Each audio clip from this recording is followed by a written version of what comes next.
Vamos encarar os fatos. Ao longo da história, as mulheres foram frequentemente tratadas com descaso e brutalidade. Desde tempos antigos até períodos relativamente recentes, a sociedade impôs papéis restritivos às mulheres, tratou-as como propriedade e sujeitou seus corpos a normas rígidas e muitas vezes cruéis. Não apenas tiveram seus direitos básicos negados, como o direito ao voto, conquistado nos Estados Unidos somente em 1920, mas também enfrentaram uma longa tradição de desigualdade econômica, ganhando menos do que os homens para realizar o mesmo trabalho. Contudo, os exemplos mais perturbadores dessa desigualdade estão nas práticas de punição que visaram as mulheres ao longo dos séculos. De formas de controle social disfarçadas de padrões de beleza, como a amarração de pés e os espartilhos, até métodos de execução pública, como queimadas na fogueira, a história está repleta de exemplos de violência sistemática contra mulheres. Muitas vezes, essas práticas eram justificadas por dogmas religiosos, normas culturais, ou mesmo como formas de proteger a ordem social. Alguns desses métodos eram tão cruéis que deixavam marcas permanentes, tanto físicas quanto emocionais.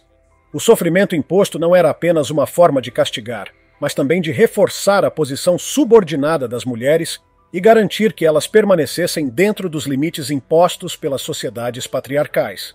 Esses atos não apenas mostravam o poder dos opressores, mas também espalhavam medo entre outras mulheres, que muitas vezes eram desencorajadas de desafiar normas ou lutar por seus direitos.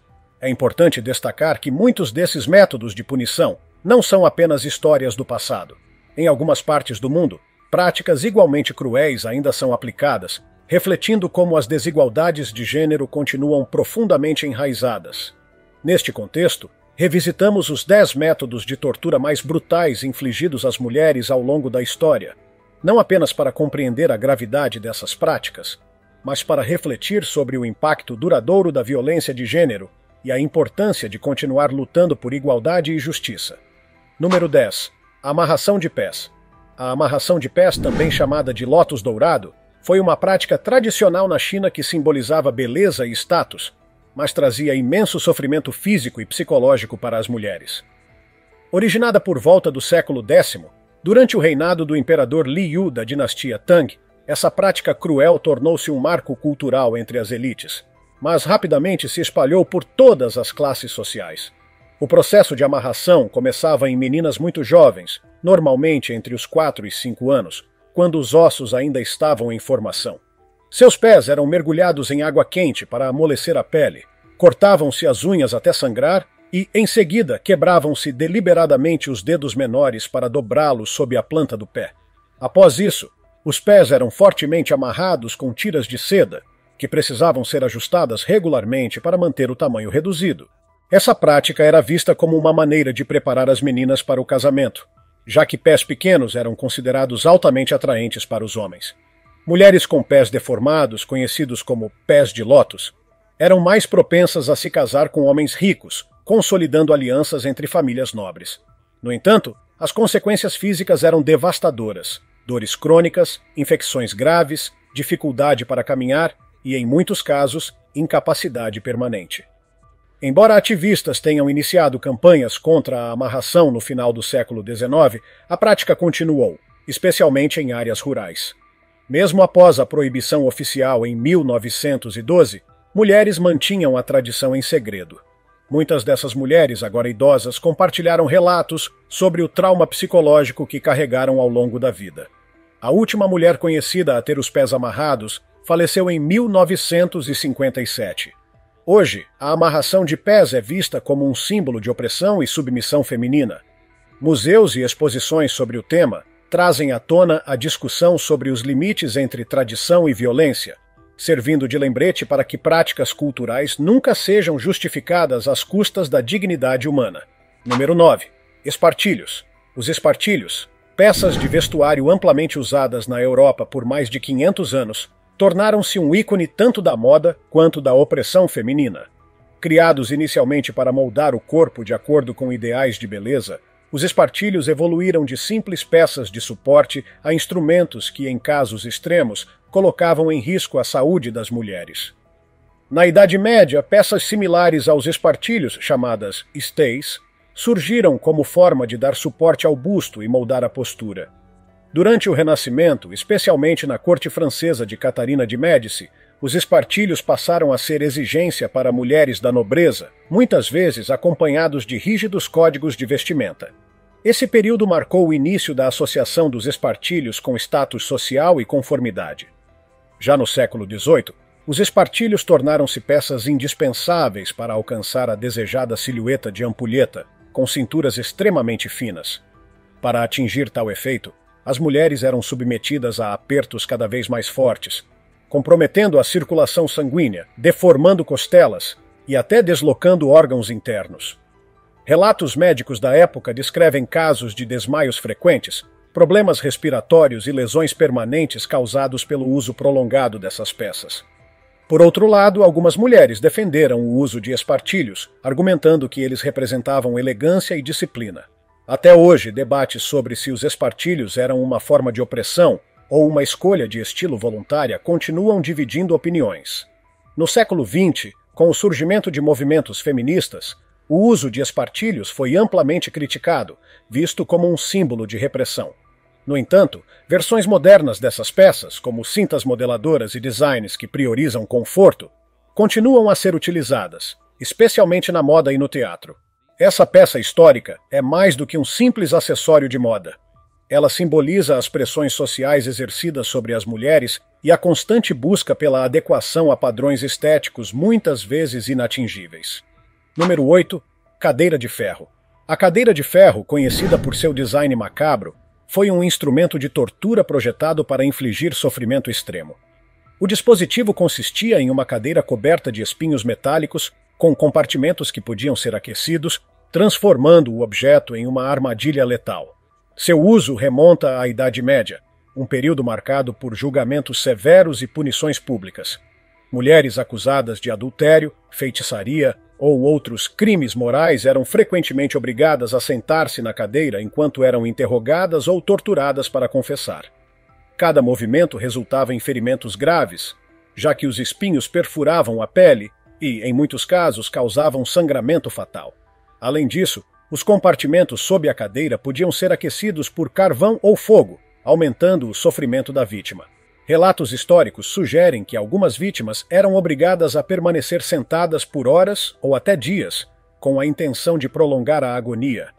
Embora o uso da cadeira de ferro tenha diminuído na Europa no final do século XIX, há relatos de dispositivos semelhantes sendo utilizados em prisões da Coreia do Norte, destacando como métodos arcaicos de tortura. Continuam a ser empregados em regimes opressores. A cadeira de ferro não servia apenas como instrumento de dor física, mas também como ferramenta de controle social, reforçando normas patriarcais e intimidando aqueles que ousavam desafiar as convenções. Sua existência permanece como um lembrete sombrio do quão longe as sociedades foram para impor poder e submissão. Número 7. Roda de Catarina. A roda de Catarina é talvez um dos dispositivos de tortura mais emblemáticos da Idade Média, conhecida por sua brutalidade e por sua associação com martírios religiosos. O instrumento recebeu esse nome em homenagem a Santa Catarina de Alexandria, uma mártir cristã que, segundo a tradição, foi condenada a morrer em uma roda com espinhos, mas milagrosamente conseguiu quebrá-la antes de ser executada por decapitação. O design da roda variava, mas geralmente consistia em uma grande estrutura circular equipada com lâminas ou pregos. As vítimas eram amarradas à roda e tinham seus membros esmagados com bastões ou martelos, prolongando seu sofrimento até que sucumbissem à dor ou à perda de sangue. Esse método de tortura era amplamente utilizado na Europa para punir crimes considerados graves, como assassinato, heresia e feitiçaria. Além disso, a roda de Catarina era frequentemente usada como forma de humilhação pública, com as vítimas expostas em praças ou cruzamentos para servir de exemplo à comunidade. A roda também se tornou um símbolo cultural, aparecendo em brasões de famílias nobres e sendo representada em obras de arte. Essa dualidade, ao mesmo tempo objeto de reverência religiosa e instrumento de morte, reflete as complexas relações entre poder, fé e violência na história. Número 6. Garra de ferro. A garra de ferro, também conhecida como arranca-seios ou aranha de ferro, Foi um dispositivo de tortura projetado especificamente para infligir dor excruciante e mutilação permanente em mulheres.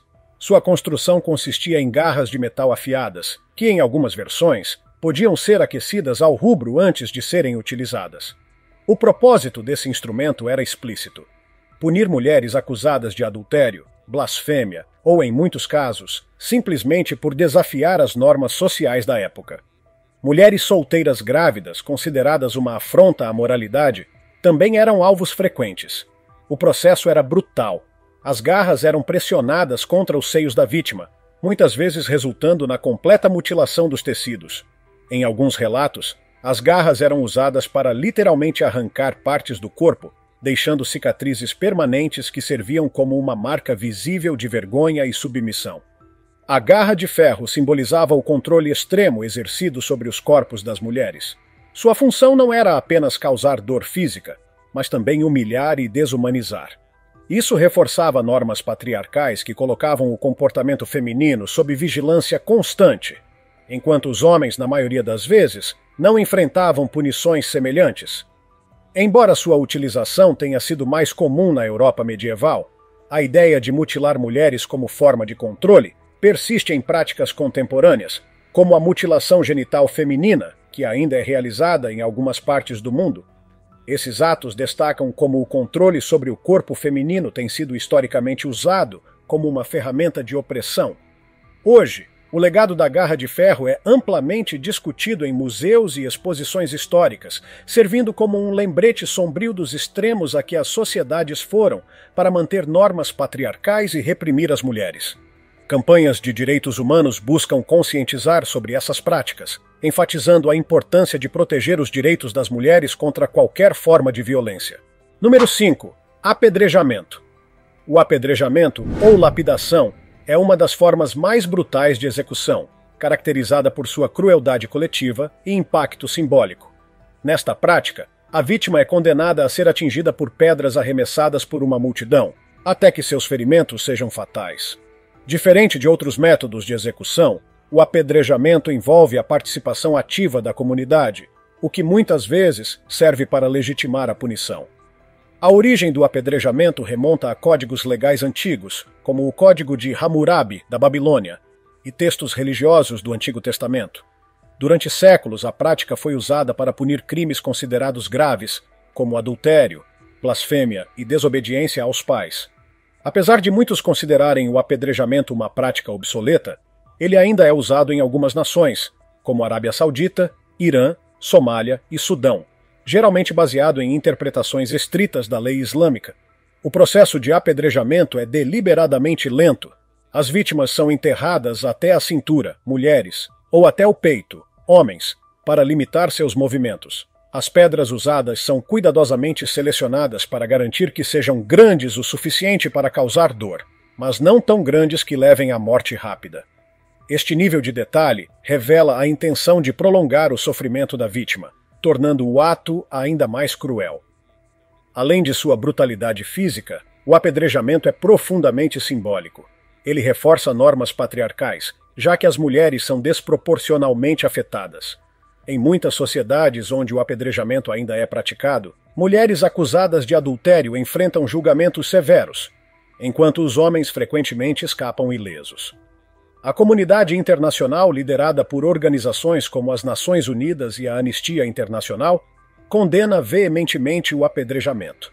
Essas organizações classificam a prática como uma violação flagrante dos direitos humanos e têm trabalhado para pressionar governos a abolirem essa punição.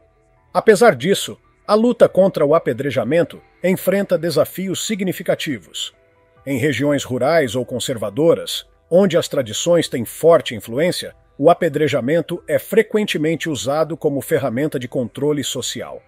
Campanhas de conscientização buscam expor as injustiças dessa prática, dando voz às vítimas e promovendo uma mudança cultural que valorize a dignidade humana. Número 4. Casamento republicano. O casamento republicano foi uma punição macabra aplicada durante o período da Revolução Francesa, especialmente entre 1793 e 1794, também conhecido como o Reinado de Terror. Essa forma de execução consistia em despir completamente um homem e uma mulher, amarrá-los juntos e atirá-los em um rio para que ambos morressem afogados. Na maioria dos casos documentados, as vítimas eram padres, freiras ou outros membros da igreja, alvos de perseguição durante a tentativa dos revolucionários de erradicar a influência religiosa na sociedade. Em alguns relatos, o ato era ainda mais humilhante, com as vítimas sendo forçadas a permanecer nuas e amarradas por horas antes da execução, como forma de intensificar seu sofrimento físico e psicológico. Embora existam registros escritos que mencionam o casamento republicano, muitos historiadores questionam se a prática realmente aconteceu na escala descrita. Testemunhos confiáveis são escassos, e alguns sugerem que o termo pode ter sido amplificado como propaganda contra os excessos da Revolução Francesa. Independentemente de sua ocorrência em larga escala, a ideia do casamento republicano simboliza os extremos de violência e humilhação que caracterizaram o reinado de terror. A Revolução Francesa, embora tenha sido um marco para a liberdade e igualdade, também revelou o potencial destrutivo das ideologias extremas, onde vidas humanas foram tratadas como ferramentas para sustentar um regime. Na modernidade, o conceito de casamento republicano é frequentemente usado de forma figurativa para discutir temas como opressão, controle social e até o papel do Estado em interferir em liberdades pessoais. Ele serve como um lembrete de que até mesmo movimentos que pregam liberdade podem, paradoxalmente, resultar em tirania. Número 3. Cavalo espanhol. O cavalo espanhol, também conhecido como cavalo de madeira, mula da União ou chevalet, foi um dos instrumentos de tortura mais cruéis da Idade Média. Esse dispositivo consistia em uma estrutura triangular com bordas afiadas, sobre a qual a vítima era forçada a se sentar, muitas vezes completamente nua. O objetivo principal era infligir uma dor insuportável na região pélvica e nos órgãos genitais. Em casos mais extremos, pesos eram presos aos tornozelos da vítima, aumentando a pressão sobre o corpo e causando danos graves aos ossos, músculos e órgãos internos. Esse método não apenas deixava ferimentos físicos permanentes, mas também carregava um forte elemento de humilhação pública, especialmente para as mulheres, que eram frequentemente as principais alvos dessa prática. Documentos históricos mostram que o cavalo espanhol foi amplamente usado durante a Inquisição Espanhola para punir heresia, feitiçaria e, muitas vezes, comportamentos considerados indecentes para mulheres.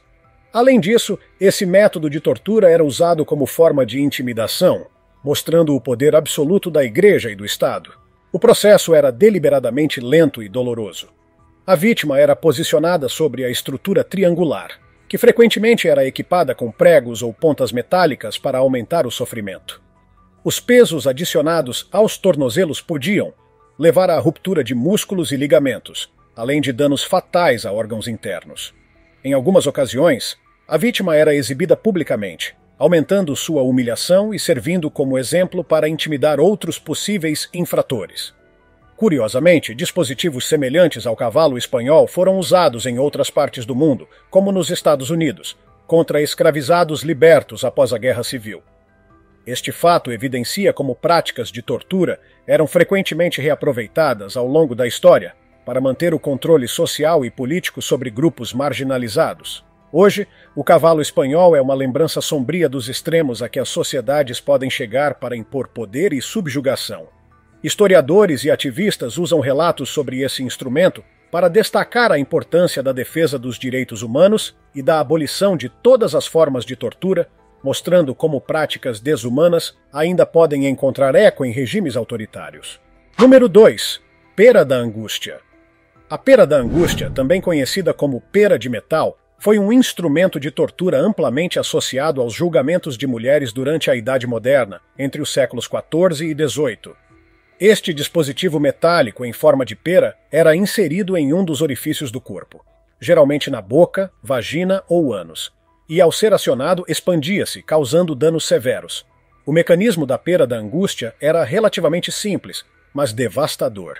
Equipado com uma chave ou alavanca, o torturador podia abrir gradualmente as pétalas metálicas do dispositivo, dilacerando tecidos internos e causando dores excruciantes.